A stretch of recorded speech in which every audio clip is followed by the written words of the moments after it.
নমস্কার বন্ধুরা, শুভ সকাল। তোমাদের সকলকে আমার চ্যানেলে অনেক স্বাগত রইল।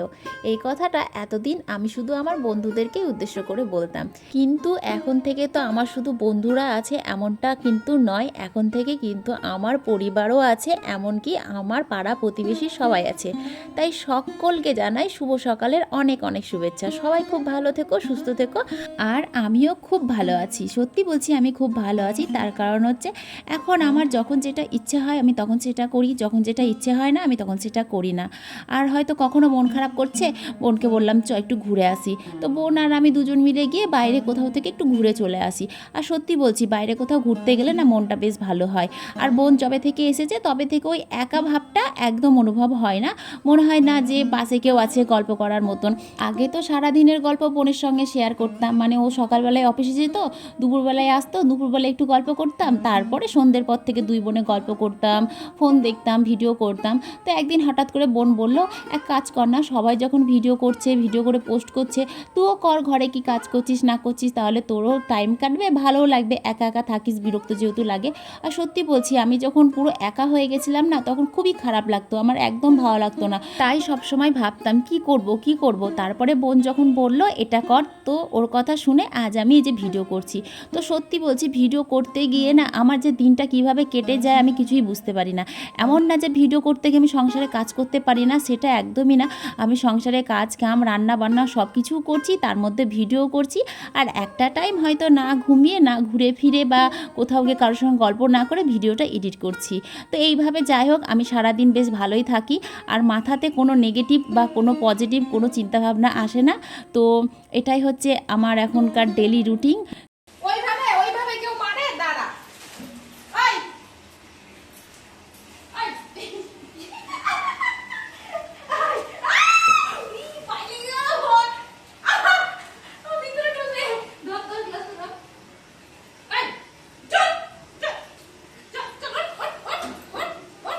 আয়ু মুরগা ওলা পালিয়ে গেল মা। বের কর উইকেট লাগা।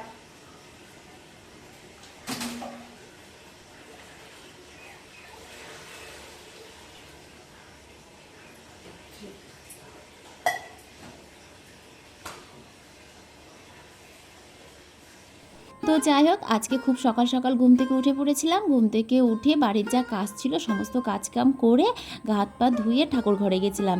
দিয়ে ঠাকুর ঘরটা মুছলাম, পরিষ্কার করলাম, ঠাকুরের বাসনগুলো মেজে রাখলাম, ফুল তুলে রাখলাম, আর তুলসী মন্দিরটা ধুয়ে রাখলাম। দিয়ে এই যে এখন চা করতে এসেছি, এখন প্রায় 8টা মতন বাজছে। তো বরকে ডাকলাম, বললাম তোমার ঘুম থেকে ওঠার টাইম হয়ে গেছে। তো বর ঘুম থেকে উঠে ওইদিকে ফ্রেশ হতে গেল, আর এদিকে আমি 4 কাপ চা করে ফেললাম। 4 কাপ না 5 কাপ চা করেছি আজকে, যেহেতু চা তো আর মেপে করা যায় না, তো সেই কারণে কম বেশি হয়ে যায়। আর কালকে রাত্রে আমার বর বাড়িতে এসেছে, তো দেখো এই যে এই চাল ভাজার প্যাকেটটা নিয়ে এসছে। ও না এই চাল ভাজাটা খেতে খুব ভালোবাসে, সেই কারণে মাঝে মাঝেই নিয়ে আসে। আর আমারও না বেশ ভালো লাগে এই চাল ভাজাটা খেতে। তো বিস্কুট যেহেতু নাই, মানে আনা হয়নি, দোকানের জিনিস এখনও কিছু আনা হয়নি, তাই ভাবলাম চাল ভাজা দিয়ে সকালবেলায় চাটা খেয়ে নিই। তো সকালবেলায় চাল ভাজা দিয়ে চা খেলাম। আর রাতের বেলাতে ভিজিয়ে রেখেছিলাম এই যে কাবলি ছোলা। তো এই কাবলি ছোলা দিয়ে আজকে চানা মশলা করব না, এর আগের সপ্তাহে করেছিলাম চানা মশলা, আর এই সপ্তাহে করব ওই ঘুগনির মতন করে, যেরকম মটরের ঘুগনি হয় সেরকম করে করব। তো ওইটুকু আবার রেখে দিলাম, কারণ বোনা বাজানো তো চটপটি মাখা খেতে ভালোবাসে, তো সেই কারণে ওই কটা রেখে দিলাম। তো আজকে মনে হয় না চটপটি মাখানো হবে, কারণ আজকে তো দুপুরবেলায় রান্না হবে না। ওই কাকিমার বাড়িতে যাব, যেহেতু কাকিমার আজকে বাড়িতে শ্রাদ্ধের ভোজ আছে, তো সেই কারণে আলু সেদ্ধ করা হবে না। আর যদি মাখে তো কালকে মাখবে, তো ফ্রিজে ওটা রেখে দিব। তো আজকে কাবলি ছোলা দিয়ে চানা মশলা করে নিই, ওই যে বললাম ঘুগনির মতন করে করব, তো আলু টালু দিয়ে ঘুগনির মতন করে করলাম। এটা দিয়ে এখন সকালে জলখাবার হয়ে যাবে। আর আজকে তো দুপুরে রান্না বান্না নেই, তো মুড়িও ছিল না জানো, মাসের শেষ মানে সব কিছুই বাড়ন্ত হয়ে গিয়েছে। তো মুড়িটা আবার পাশের দোকান থেকে 250 মতন কিনে নিয়ে আসলাম। আর 250 মুড়িতে আমাদের সবারই হয়ে যাবে, খাই তো সবাই একটু একটু। তো এটা হচ্ছে বরের জন্য বাড়ছি, বরকে চা দিয়েছিলাম প্রথমে খেতে, আর এখন একটু মুড়ি আর ঘুগনি দেবো, ওকে এটা খাইয়ে বাজারে পাঠাবো। যাব, কিছুটা বাজার করে আনতে হবে, কারণ বাজারগুলো প্রায় শেষ হয়ে গেছে। রান্না না করলাম তো কি হলো, বাজারটা করে রাখলে টেনশনটা কম থাকবে। কালকে সকালে যেহেতু আবার পুজো পার্বণ করে আমাকে রান্না করতে হবে, সেই কারণে বলেছি সবজিপাতি নিয়ে আসবা, মাছ মাংস কিছু নিয়ে আসবা না, কারণ আজকে তো রান্না হবে না, আর কালকে তো সোমবার, কালকে তো আরই হবে না। তো সবজিপাতি ও অল্প করে এখন নিয়ে আসে, পেঁয়াজ রসুন আদা লঙ্কা এগুলোকে দিয়ে বেশি আনায়, কারণ এগুলো ঘরে থাকলে না আমার মাথার টেনশনটা একটু কম থাকে। আর আমি যেহেতু প্রতিদিন ছেলেকে স্কুলে আনতে যাই, সেই কারণে প্রতিদিন যেসব সবজি খেতে আমার ইচ্ছে করে, আসার পথে টুক করে সেই সবজিগুলো টাটকা বাজার করে নিয়ে আসি। সেই কারণে ওকে ধরো ওই আলু টালু এগুলো বেশি করে নিয়ে আনাই, আর আমার প্রতিদিন যেটা খেতে ইচ্ছে করে আমি সেরকম বাজার করে নিয়ে আসি। ছেলেকে স্কুলে দিয়ে আসি, দিয়ে ওই 10:30 11টার দিকে বাজারে ঢুকি, দিয়ে ধরো তোমার যেদিন যে শাকসবজি খেতে ইচ্ছে করে সেদিন সেই শাকসবজি নিয়ে এসে রান্না করি। এতে আমার বেশ ভালোই হয়েছে। তো যাই হোক, বরকে হয়েছে ওইদিকে আমার স্কুটি দিয়ে বাজারে পাঠিয়ে দিলাম, আর স্কুটি নিয়ে গেলে ওর বাজার করাটা ভালো হয়, ব্যাগটা রাখা ভালো হয়, আর ওর গাড়িতে তো ব্যাগ রাখার জায়গা নেই, সেই কারণে ও বাজার টাজার গেলে বেশিরভাগ স্কুটি নিয়েই যায়। তো কাজকাম সেরে ঘর দোর মুছে স্নান করে এই যে পুজো দিলাম।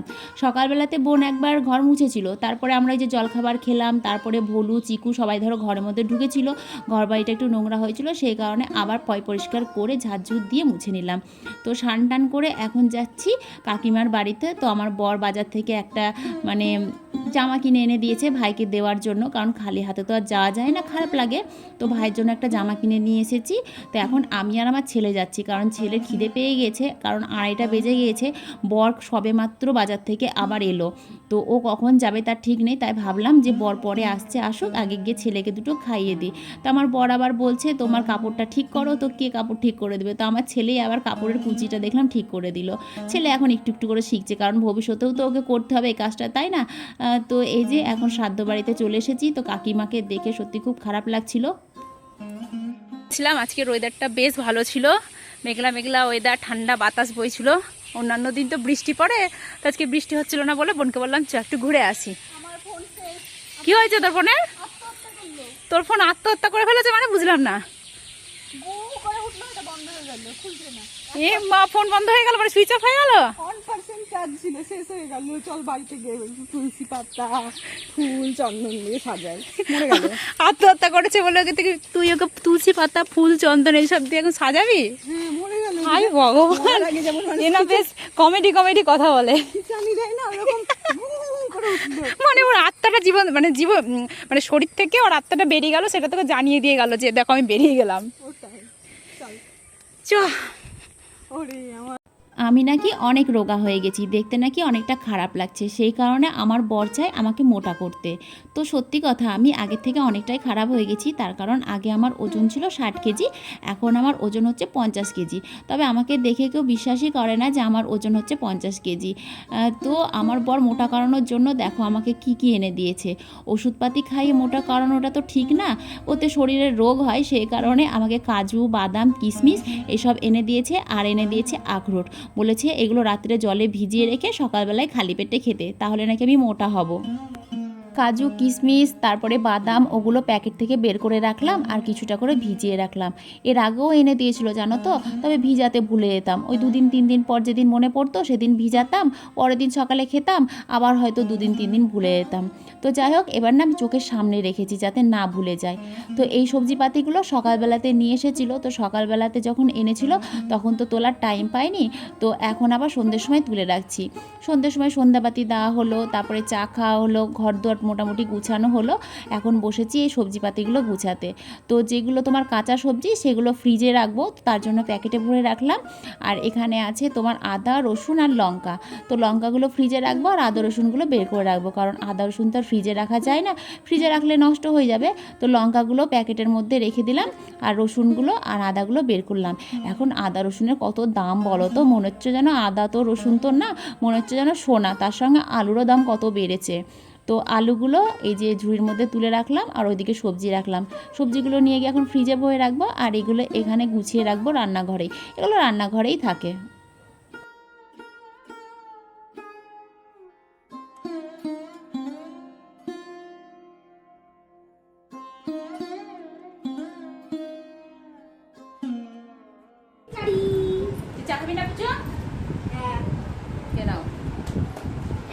আমাদের সন্ধ্যের টিফিন হচ্ছে চা, লাল চা আর চাল ভাজা। এটা হচ্ছে বাসমতি চালের চাল ভাজা। চাল ভাজাটা খেতে বেশ ভালো লাগে। তা আমাদের সঙ্গে আমাদের এই যে আজকে স্বামী যোগদান দিয়েছে আমাদের এই বিকেলকার টিফিনে। আমার বর কোনোদিন থাকে না, একমাত্র শনিবার রবিবারে থাকে। তো আজকে আমি বেজায় খুশি, তার কারণ হচ্ছে আমি 1 মাস ধরে যা কাজ করেছি সেই কাজের ফল পেয়েছি আজকে। তো আমার প্রতি মাসের মানে হ্যাঁ আমি বেতন পেয়েছি, মানে সারা মাস আমি যে খাটনিটা করি সেই খাটনির ফল আমি আজকে পেয়েছি। তো আমার এই মাসে মানে যা কাজ করেছি সেই কাজের ওপরে ভিত্তি করে আমাকে এই মাসে টাকা দেওয়া হয়েছে 15,000 টাকা। তো এই মাসে আমি ইনকাম করেছি 15,000 টাকা। এই যে এখানে আছে 14,000, এখানে আছে 1,000। খুচরো টাকা আমার লাগে তো সেই কারণে খুচরো টাকা আমাকে 1,000 টাকা দিয়েছে। ফোন চলে এসছে, এই যে ফোন এলো দিয়ে এখন চলে যাবে।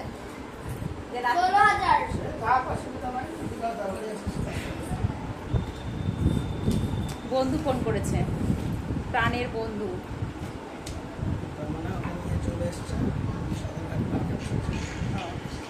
চলো আমরাও যাই নাকি ডিস্টার্ব করতে। তো আমার মাসিক বেতন হচ্ছে 15,000 টাকা, তাই তো কি গো? তাই তো 15,000 টাকা, তাই তো? আমার কাজের মধ্যে পড়ে সকালবেলায় উঠে রান্না করা, ঘর মুছা, বাসন মাজা, কাপড় কাচা, ছেলেকে স্কুল যেতে যাওয়া, নিতে যাওয়া, মানে A to Z এগুলো করি। তার জন্য আমি মাস গেলে 15,000 টাকা করে প্রতি মাসে পাই। এটা হচ্ছে আমার টাকা। এরকম প্রতি মাসে মাসে কে বাড়িতে কাজ করে টাকা পাও অবশ্যই আমাকে কমেন্ট করে জানিও। সবাই চা খাচ্ছে, বিস্কুট খাচ্ছে, ওকে দেওয়া হয়নি তাই ও খাওয়ার জন্য ওখানে ওয়েট করছে। আমরা আজকে বিস্কুট অবশ্য খাচ্ছি না, আজকে চাল ভাজা দিয়ে চা খাচ্ছি। খাই বলে ওখানে দিচ্ছিস কেন? হাওয়াতে উড়ে যাবে। এখনই মাসি ঘর মুছলো, ওর খাওয়ার জায়গা আছে। আর এ তো কোনো সময় ফোন ছাড়া খায় না, মানে চা খাবে তাও ওর ফোন লাগবে। ভোজবাড়ি থেকে খেতে বসেছে তাও বলছে আমাকে ফোন দাও। মানে ভোজবাড়িতে ফোন নিয়ে বসে কে খায় বলো তো? মানে টেবিলে ফোন রাখবে, পাতা রাখবে, গ্লাস রাখবে, আবার ও খাবে। ফোন না দিলে খাবো না, সেই এরকম করে বসে আছে, ফোন না দিলে খাবো না। আমিও দিইনি, খেলে খাও না খেলে না খাও। এখন থেকে অত আজকাটা দিলে পরে মাথায় উঠে বসে থাকবে। দিনই খেয়েও নিয়েছে, দিলে তখন ওই ফোন দেখতে আর খেতো। দিনই বলে যে খাইনি এমনটা না, ঠিক খেয়ে নিয়েছে। পেটে জ্বালা লাগলে তখন ফোন দেখলেও খাবে, ফোন না দেখলেও খাবে। অত জেদ বজায় রাখা ভালো না বাচ্চাদের, তাই না গো?